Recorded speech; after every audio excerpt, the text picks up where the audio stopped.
Assalamualaikum warahmatullahi wabarakatuh. Selamat datang di channel As by Story. Jangan lupa like, komen dan subscribe serta aktifkan lonceng notifikasi agar tidak ketinggalan cerita menarik lainnya.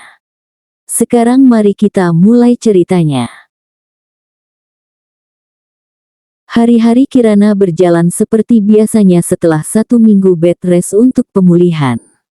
Kirana sudah mulai kuliah dan mengerjakan tugas perkuliahan yang sebelumnya sempat terabaikan. Walaupun pertama masuk langsung disemprot oleh Pak Yoga karena sering absen, tapi untungnya wanita itu tidak disuruh mengulang, hanya diminta untuk mengumpulkan tugas. Hal itu membuat Kirana lega bukan main. Saat ini wanita itu tengah berada di kantin, namun jemarinya masih sibuk menari di atas keyboard laptop, mengejar deadline. "Udah sihran makan dulu, sedih loh baksonya lo anggurin," kata Winda. Namun Kirana tidak merespon, terus mengetik. Ia bahkan tidak punya waktu untuk menoleh barang sebentar.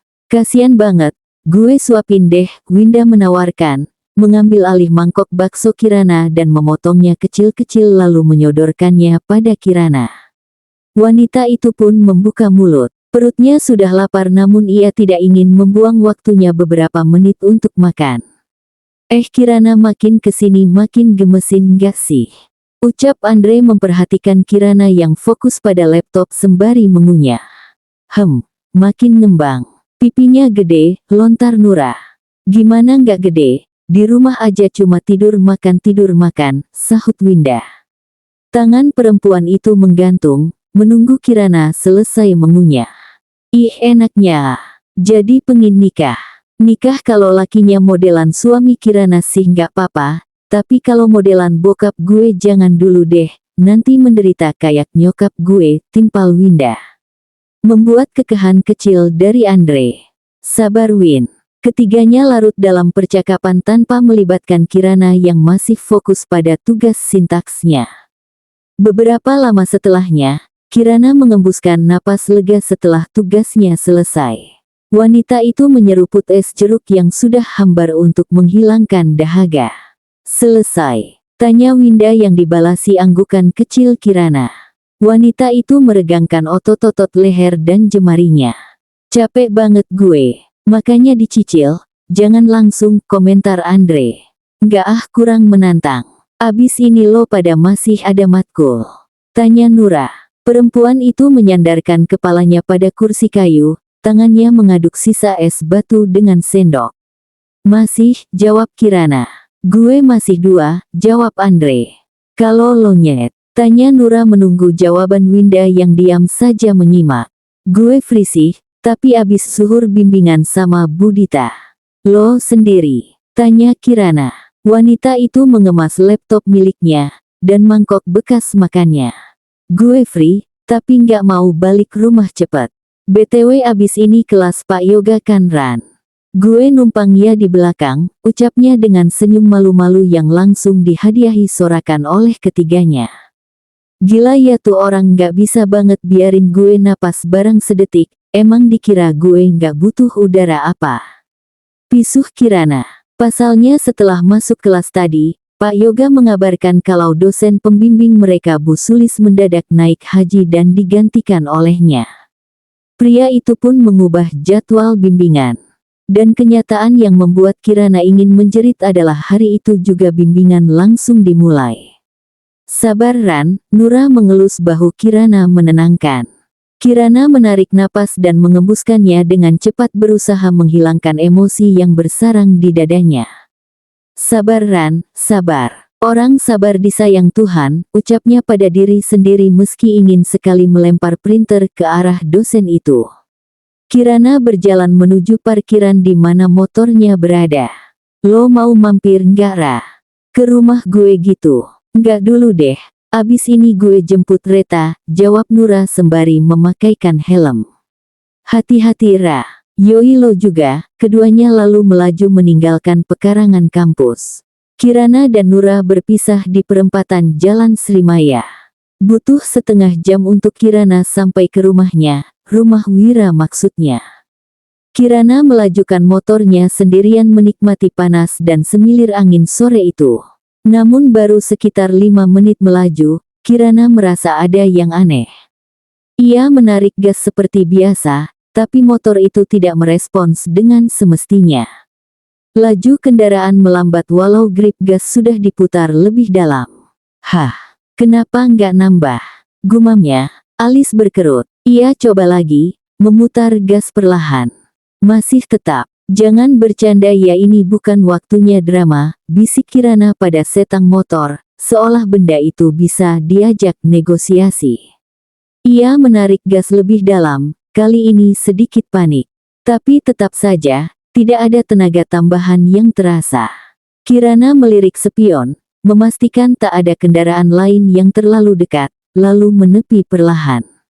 Getaran halus terasa di mesin, tapi lajunya semakin lemah dan akhirnya mati total di bahu jalan. Kenapa sih? Wanita itu menyetater kembali motornya. Beberapa kali mencoba namun nihil, tidak hidup sama sekali.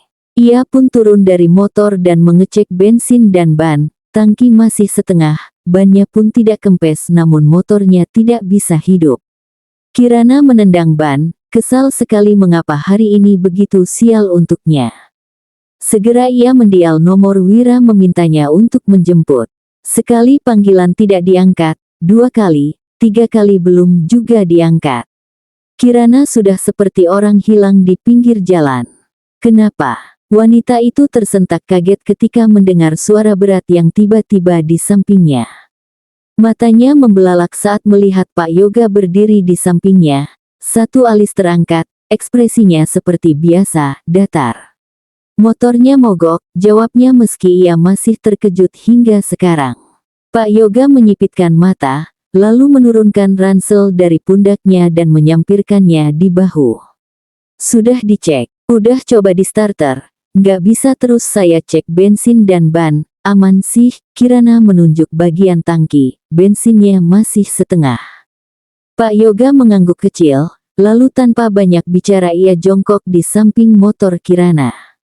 Tangannya cekatan membuka penutup aki, lalu memeriksa terminalnya sebentar. Akinya soak, udah lemah. Makanya pas di starter nggak ada respon, jelasnya. Kirana langsung menghela napas panjang ketika mendengarnya.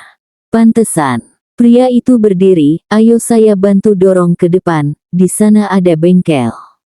Kirana belum sempat menerima bantuan Pak Yoga, ponsel di saku rok Kirana bergetar keras. Ia buru-buru mengeluarkannya, dan seketika napasnya menggantung ketika nama yang beberapa saat lalu diteleponnya muncul. Sebentar Pak, ucapnya pada Pak Yoga. Lalu mengangkat teleponnya mengadukan apa yang sedang terjadi pada Wira. Kirana menurunkan ponselnya perlahan, lalu menoleh pada Pak Yoga yang masih berdiri di sisi motornya, wajahnya nampak tenang namun mematikan seperti biasanya. Kayaknya nggak perlu ke bengkel Pak, nanti ada yang jemput. Bapak bisa duluan aja, terima kasih sudah membantu, ucap Kirana dengan senyum canggung, tidak ingatkan dia setengah jam yang lalu memisuhi pria di depannya. Pak Yoga hanya mengangguk pelan. Ya sudah, kalau begitu tunggu di sini saja. Saya nggak apa-apa kok Pak, nggak usah nungguin juga nggak apa. Bisa diam sebentar nggak? Kirana terdiam. Satu alis Pak Yoga terangkat, dan pria itu menoleh ke arah toko kecil di dekat mereka. Minggir dulu, panas di sini, lalu pria itu melangkah menuju toko yang tutup untuk menghindari sengatan matahari. Kirana mengikuti. Beberapa menit berlalu dalam diam. Kirana hanya sesekali mencuri pandang ke arah pria itu. Demi apapun saat ini rasanya begitu canggung sampai-sampai napas saja Kirana segan. Besok pagi jangan lupa bimbingan, skripsi kamu masih jauh dari kata layak. Bisa-bisanya pria itu masih sempat mengingatkan skripsinya di tengah keadaannya yang genting. Kirana hanya bisa tersenyum, untung saja ia segera sadarkan diri tadi sebelum decakannya muncul.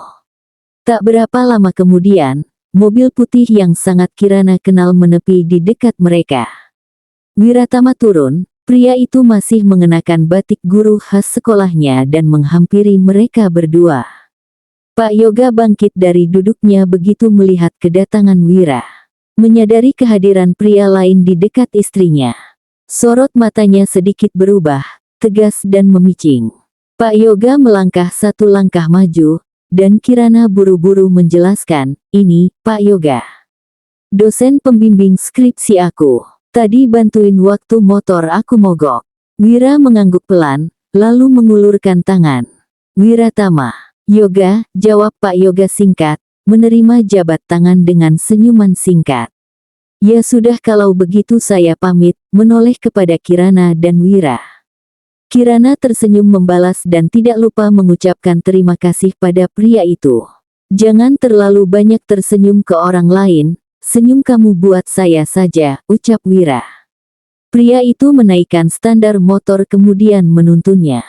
Kirana berjalan di sebelahnya dengan senyum tertahan. "Ceilah cemburu Pak," goda Kirana menyenggol tubuh kokoh Wira. "Jangan cemburu dong Pak, nanti keriputnya tambah loh," ujar Kirana disusul tawa yang menggelegar membuat Wira terkekeh. Sedangkan Pak Yoga, pria itu melihat interaksi keduanya di balik jendela mobil dengan seutas senyum. Kirana bersandar pada dada Wira ketika emosinya sudah tidak bisa ia tampung lagi. Wanita itu menangis sesenggukan dan mengoceh menjelek-jelekan dosen, menceritakan juga bagaimana dirinya dimarahi habis-habisan oleh dosen sintaksnya dan membela diri sendiri. Sedang Wiratama mengelus punggung wanita itu menenangkan. Kaosnya sudah basah karena air mata dan ingus istrinya. "Emang nggak boleh kalau belum bisa? Kan bisa dicoret-coret dulu nggak langsung disobek dibuang ke sampah, emang sesalah itu ya? Aku udah semalaman ngetiknya waktu dikasih malah disobek gitu aja, emang dipikir nggak sakit hati apa?" Wanita itu menggulingkan wajahnya seakan dada Wira adalah bantal. "Kalau ada masalah dari rumah jangan dilimpahin ke mahasiswa dong, dikira penampungan emosi apa? Dasar dosen gendeng." Wira masih terus mengelus punggung Kirana sesekali mengecup puncak kepalanya. Pria itu tidak memberikan kalimat apapun, ia tahu yang Kirana butuhkan adalah telinganya, bukan nasihatnya. Jadi Wira membiarkannya sampai Kirana merasa lega. "Sudah lega?" tanya Wira ketika ia hanya mendengar sesenggukan Kirana, barangkali ia tengah istirahat karena lelah berbicara. Wanita itu mengangguk dan melepaskan diri dari pelukan Wira, mengucek mata dan hidungnya yang memerah. "Basah kaos ayah karena ingus kamu Bun." Kirana melirik Wira sinis, "Lagian orang lagi nangis dipeluk-peluk, suruh siapa? Ya percuma dong dada bidang ini kalau ndak buat kamu bersandar." Wira menaik turunkan alisnya pada Kirana. "Capek banget. Mau tidur?" Kirana lalu merebahkan tubuhnya di samping Wira duduk. "Udah asyaran." Kirana menggelengkan kepalanya tanpa menoleh. "Asyaran dulu." Ngantuk, lirihnya. "Bangun, asyaran dulu. Nanti ayah ajak jalan-jalan," ucapnya. Kirana memicingkan mata menatap Wira. "Beneran?" Wira mengangguk menepuk kepala Kirana. "Iya, udah jam berapa ini? Sana sholat." Segera Kirana beranjak dari tidurnya dan melangkah menuju kamar mandi untuk berwudu. Sedang Wira pergi meninggalkan kamar menuju kamar mandi untuk membersihkan diri. Beberapa saat kemudian, suara pintu kamar terbuka bersamaan dengan langkah kaki ringan Kirana yang sudah mandi dan berganti pakaian. Rambutnya dikuncir kuda khas dirinya, wajahnya sudah tidak sembab seperti sebelumnya. Wira pun sudah terlihat sangat segar dengan kaos putih yang mencetak dada bidangnya dan celana bahan warna hitam, mengambil kunci mobil. "Sudah siap." Kirana mengangguk, wanita itu menyampirkan tas selempang di pundaknya lalu menghampiri Wira. Keduanya keluar kamar berdampingan. "Ayah mau kemana?" "Ikut," tanya Elma yang tengah menonton televisi bersama Angga. "Pergi, tadi ayah tanyain ndak mau." "Kan ndak tahu kalau pergi sama bunda juga." Anak perempuan itu lari menuju keduanya. Wira melirik Angga yang sibuk dengan game online-nya. "Kamu mau ikut ndak Mas?" "Kemana?" tanya remaja itu tanpa menoleh. "Ya muter-muter." "Enggak lah," tolaknya. Setelah mendengar jawaban dari Angga, mereka melangkah keluar rumah. Muter-muter mencari stand makanan atau mall untuk sekedar menghilangkan stres Kirana. Sepulang dari mall, Kirana menenteng banyak paper bag di kedua tangannya. Wiratama berjalan di belakangnya menggendong Elma. Gadis kecil itu kelelahan karena keliling mall berjam-jam. Wanita itu langsung mendudukkan diri di ruang keluarga sekalian dengan tentengannya. Capek banget. Bener kan bisanya cuma ngabisin uang doang. Suara perempuan terdengar. Kirana menoleh mendapati dia yang datang dari arah dalam. Wanita paruh baya itu memandangnya kecut.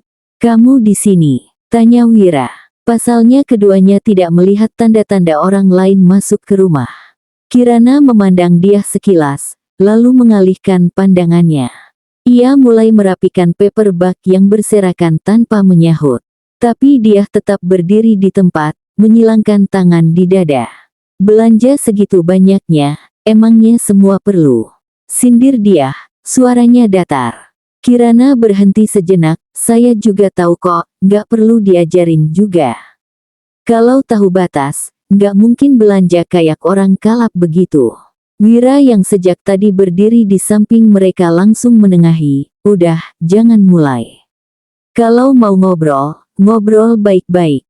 "Dia, kamu juga tiba-tiba datang tanpa kabar." Dia mengangkat alis. "Aku cuma mau lihat anak-anak. Nggak ada yang larang, kan?" "Bukan dilarang," potong Kirana, suaranya mulai naik sedikit. "Tapi datang baik-baik, jangan bawa sindiran segala. Oh iya, kalau mau bertamu jangan lupa dilepas sandalnya, kotor." Dia menatap Kirana, matanya menajam. "Saya cuma ngomong biasa aja. Kamu aja yang baper." Wira mendesah, menepuk-nepuk punggung Elma, "Tolonglah kalian, jangan ribut di depan anak-anak." "Ya udah sih, aku cuma sebentar. Mau lihat anak-anak, abis itu pergi," ucap dia, mulai melangkah ke dalam. "Sekarang udah lihat kan? Ya udah sana pergi," ketus Kirana. Dia berjalan melewatinya dengan dagu terangkat. "Ini juga mau pergi kali. Jangan kesini lagi ya," teriak Kirana saat dia melewati pintu rumah. Agaknya membuat Elma sedikit tersentak dan Wira kembali menepuk punggungnya supaya nyaman tertidur. Sudah. Kalau saja Kirana tidak mengambil mata kuliah paling sulit untuk semester akhir, ia tidak akan keteteran seperti hari ini. Ia harus mengerjakan tugas dan langsung ikut bimbingan. Wanita itu tengah berada di ruang dosen, mendengarkan penjelasan Pak Yoga menyangkut proses skripsinya. Sesekali wanita itu mengangguk dan berbicara jika ditanya. "Kamu bisa mengambil jurnal lain untuk mengganti bagian yang saya coret ini. Jangan terlalu banyak, ambil yang penting saja dan kaitkan langsung dengan rumusan masalah kamu. Jangan melebar kemana-mana." Pak Yoga mencondongkan tubuhnya sedikit ke depan, memperhatikan lembaran skripsi Kirana yang sudah penuh catatan tinta merah. Diam-diam Kirana lega karena tidak ada makian yang keluar dari bibir pria itu. Hari ini Pak Yoga cenderung tenang, wajahnya tidak seketat biasanya. Pun suaranya pelan dan lembut. "Kalau kamu tetap pakai jurnal yang tadi, nanti argumen kamu akan goyah. Pembaca bakal bingung kenapa tiba-tiba bahasnya ke sana. Fokuskan di topik kamu, sintaksis dalam iklan bukan semantik, bukan pragmatik. Pahami batasnya." Kirana mengangguk paham atas penjelasan Pak Yoga. Pria itu melirik jam yang melingkar di tangan. "Saya kira bimbingan kita cukup untuk hari ini." Kirana mengangguk tak lupa mengucapkan terima kasih sembari membereskan barang bawaannya. Wanita itu sedikit menunduk untuk undur diri. Beberapa langkah kemudian suara bariton dari Yoga kembali terdengar. "Kirana." Membuat Kirana berhenti dan berbalik, "Iya Pak." Pria itu mengembuskan napas panjang dalam duduknya.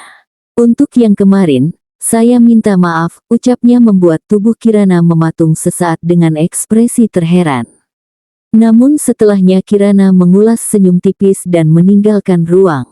Sedang Yoga kembali menghela napas melihat punggung Kirana yang menjauh tertelan pintu. Setelah dari kampus, Kirana langsung menuju ke rumah sakit, kegiatan rutinnya mulai dari seminggu yang lalu. Jika biasanya wanita itu datang sendiri, kali ini ia datang bersama Winda. Perempuan itu yang mau ikut, katanya ingin melihat juga kondisi Aisyah. Gadis itu perlahan mulai mengingat siapa dirinya dan orang-orang terdekatnya termasuk Kirana. Hari ini, ketika Kirana dan Winda membuka pintu ruang rawat, Aisyah tengah duduk bersandar di ranjang, mengenakan piyama rumah sakit berwarna biru muda. Wajahnya jauh lebih segar dibanding seminggu yang lalu. Luka di pelipisnya sudah mengering, hanya tersisa guratan samar, dan selang infus yang masih menancap di punggung tangannya. "Mbak Ran," sapa Aisyah pelan dengan senyum tipis. "Hai, Mbak Ran, bawa teman loh." Kirana menggandeng Winda mendekat. Winda hanya tersenyum canggung. "Kenalin, namanya Mbak Winda." "Mbak Winda," ucapnya dengan senyum tipis yang tertuju pada Winda. Kirana ikut mengulas senyum lebar, ada haru yang menyeruak dalam dirinya ketika melihat kondisi Aisyah hari ini. Berbanding terbalik dengan Aisyah minggu lalu yang terbaring dengan banyak alat penopang. "Mamah kamu di mana?"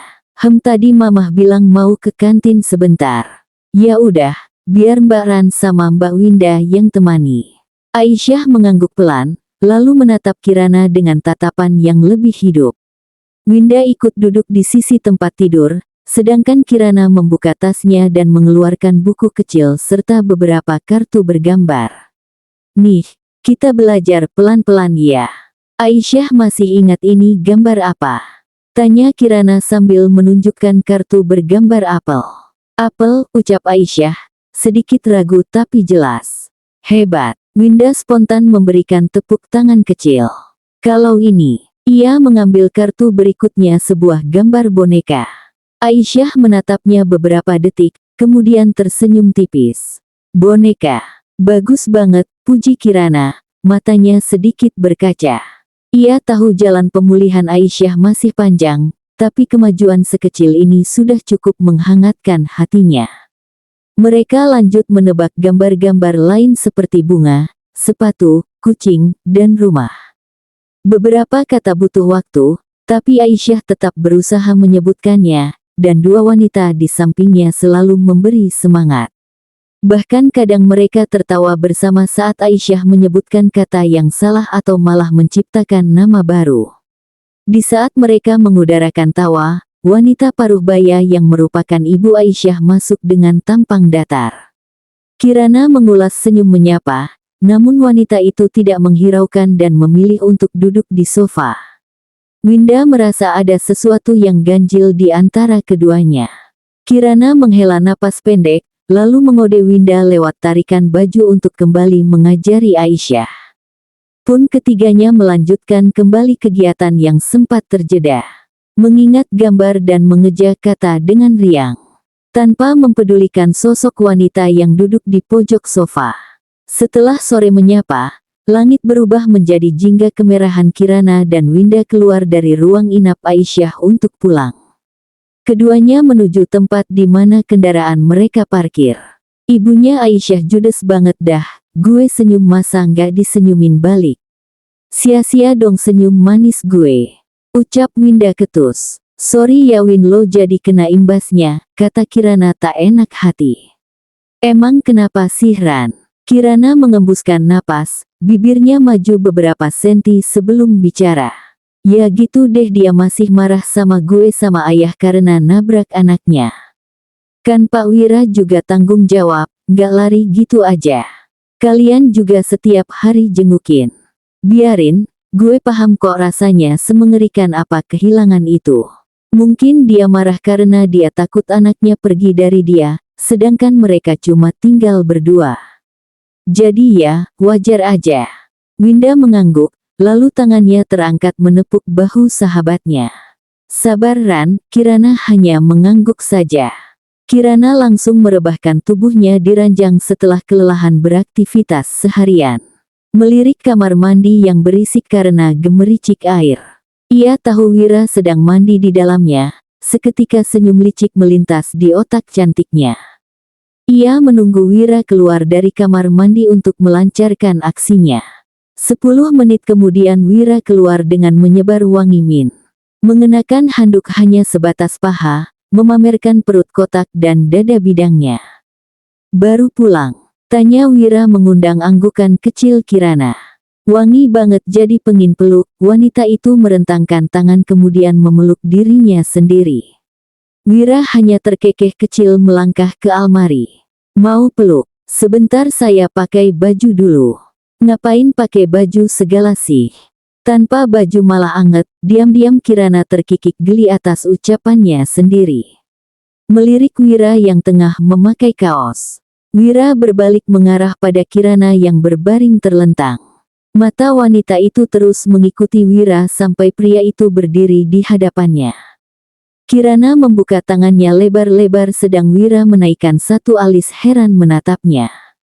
Berdiri, katanya mau peluk saya. Dengan semangat 45 Kirana berdiri di atas ranjang lalu melompat ke tubuh Wira yang langsung ditangkap oleh pria itu.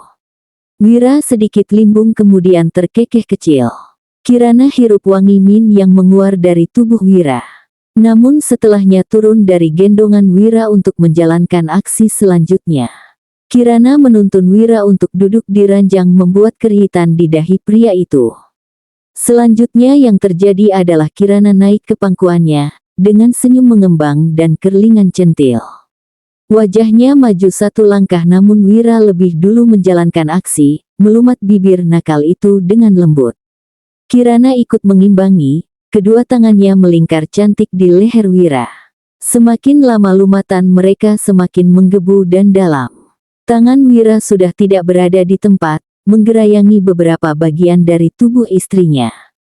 Tidak tahan lagi Wira berdiri membalikan posisi dan menjatuhkan tubuh Kirana di atas ranjang.